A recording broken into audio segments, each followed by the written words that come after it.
উল্লাপাড়ার উধুনিয়া ও গজাইল বাজারে নির্বাচন পরবর্তী সহিংসতার অভিযোগ, একাধিক দোকানে হামলা ও লুটপাটের দাবি। বৃহস্পতিবার রাত ও শুক্রবার ভোররাত থেকে সন্ধ্যা পর্যন্ত বিভিন্ন এলাকায় হামলার ঘটনা ঘটেছে। সিরাজগঞ্জের উল্লাপাড়া উপজেলার উধুনিয়া ইউনিয়নের গজাইল বাজার ও উধুনিয়া বাজারে নির্বাচন পরবর্তী সহিংসতার ঘটনায় দোকান ভাঙচুর, লুটপাট ও বাড়িতে হামলার অভিযোগ উঠেছে। এসব ঘটনায় স্থানীয় কয়েকজন ব্যবসায়ী ও রাজনৈতিক কর্মী ক্ষতিগ্রস্ত হয়েছেন বলে জানা গেছে। উধুনিয়া ইউনিয়ন যুবদলের যুগ্ম সাধারণ সম্পাদক আব্দুল লতিফ অভিযোগ করেন, শুক্রবার ১৩ই ফেব্রুয়ারি ভোর রাতে একদল দুর্বৃত্ত গজাইল বাজারে তার দোকানে হামলা চালায়। এতে দোকানের মালামাল ভাঙচুর ও লুটপাট করা হয়। তিনি দাবি করেন, হামলাকারীরা দোকানে থাকা প্রায় ১,০০০ বস্তা চাল, নগদ প্রায় ৩ লাখ টাকা, দুটি মোটরসাইকেল ভাঙচুর, একটি মনিটর এবং হিসেবের খাতা নিয়ে যায়। এতে প্রায় ৭০ লাখ টাকার ক্ষতিগ্রস্ত হয়েছে বলে তিনি জানান। তিনি আরও অভিযোগ করেন, ত্রয়োদশ জাতীয় সংসদ নির্বাচনকে কেন্দ্র করে বাংলাদেশ জাতীয়তাবাদী দল বিএনপি মনোনীত প্রার্থীর পরাজয়ের পর বাংলাদেশ জামায়াতে ইসলামীর স্থানীয় নেতাকর্মীদের নেতৃত্বে একটি মিছিল থেকে হামলার ঘটনা ঘটে।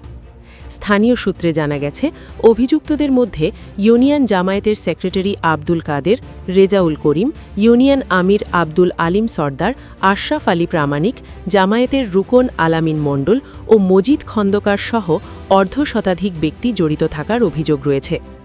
এদিকে একই এলাকার বিএনপি কর্মী ও ধানের শীষ প্রতীকের প্রার্থীর ভোট কেন্দ্রের এজেন্ট আমিনা খাতুন অভিযোগ করেন, নির্বাচনের দায়িত্ব পালন করার পর তাকে মারধর ও হুমকি দেওয়া হয়।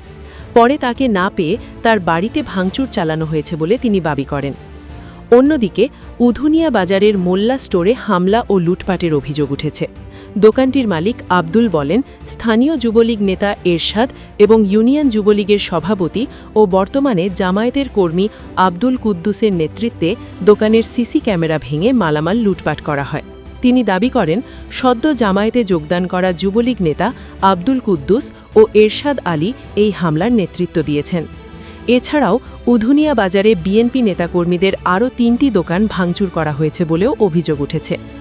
এ ঘটনায় শুক্রবার রাত ৯টার দিকে উল্লাপাড়া মডেল থানায় যুবদলের নেতা আব্দুল লতিফ, অন্যদিকে বিএনপি নেতা আব্দুল আলিম মামলা করছে। এ বিষয়ে উধুনিয়া ইউনিয়ন জামায়াতের আমির আব্দুল আলিম সর্দার বলেন, প্রথমে বিএনপির লোকজন তাদের অফিস বাড়িঘর ভাঙচুর করেছে। তাদের এই অপকর্ম থেকে বাঁচতে নাটক সাজিয়ে তারা এই ঘটনার সাথে সম্পৃক্ত না বলে তিনি জানিয়েছেন। এ বিষয়ে উল্লাপাড়া মডেল থানার ভারপ্রাপ্ত কর্মকর্তা সাকিউল আজম বলেন, খবর পেয়ে ঘটনাস্থলে পুলিশ পাঠানো হয়েছে। অভিযোগ পেয়েছি, প্রয়োজনীয় ব্যবস্থা গ্রহণ করা হবে। গত রাত্রে নির্বাচনের সহিংসতায় আমার ঘরে তারা লুটপাট করে। আমার এই ঘরে ১,০০০ বস্তা চাউল ছিল, যার বাজার মূল্য ছিল ১৪ লক্ষ টাকা, এবং আমার ক্যাশে ৩,৫০,০০০ টাকা নগদ টাকা ছিল। 2টা মোটরসাইকেল ছিল, একটা পোড়ায় দিছে, একটা ভাঙিয়ে এখানে ফেলা দিয়ে গেছে। এবং আমার ঘরে 200 চেয়ার ছিল, সে চেয়ারগুলো ভাঙিয়ে চলে দিয়ে গেছে। একটা কালার মনিটর ছিল, সে মনিটরটাও ভাঙছে। উল্লাপাড়া উপজেলা ৩ নং উধুনিয়া ইউনিয়নের যুগ্ম আহ্বায়ক, যুবদলের যুগ্ম আহ্বায়ক। তো সে কারণেই তারা আমার এই প্রায় ৭০ লক্ষ টাকা তারা গত রাত্রিতে আমার সেই বাড়ি চলেছে, ভাড়া ঘরের থেকে ভাড়া। আমি তখন ভাড়া করলাম, এই আমি গন্ডে ভাড়া তোরা কি করবো, যা বাড়ি তাই করবো। বললাম এত বড় আসপাতা দিছি কত গন্ডে ভাড়া দেয়। তখন একজন উঠে করলো, তো ওই বেনেরপুর আসিল, এটা আসিল কাদের আসিল, তারপরে আসিল আলিম আসিল, আমার আশরাফ মামা আসিল, একজন ব্যানের পার আসিল, ওরা হলো বড় নেতা। একজন আসিল। থাকার পরে আমি তখন করলাম যে একজন আমার উঠে ছোট মানুষ ছোট মানুষকে তোরা বড় মানুষ করতেছ, আমি তো শুনতেছি ছোট এত বড় তো তারা আসপাতা দিছিল, তোরা পার্শ্ব দিয়ে ঝামেলাতে ভাঙচুর করবি। এরকম করে ওখান থেকে আবার ঘুরে আসলো, আসে এই ঘরে লক্ষ্মীর ঘরে বাড়ি। তখন আমার কাছে একটা ফোন আসলো, বলে আলিম মামা করলে খালা কার ঘর ভাঙবে, তোমার বাড়ি ভাঙতেছে নাকি? বললাম যে না, আমার বাড়ি ভাঙতেছে না, কার জানি বাড়ি ভাঙতে, বাজার কার জানি ঘর ভাঙতেছে। আসলে আমি বিএনপির এজেন্টও ছিলাম, সেই আর আমাকে শুরু থেকেই ওরা দেখতে পারেনি।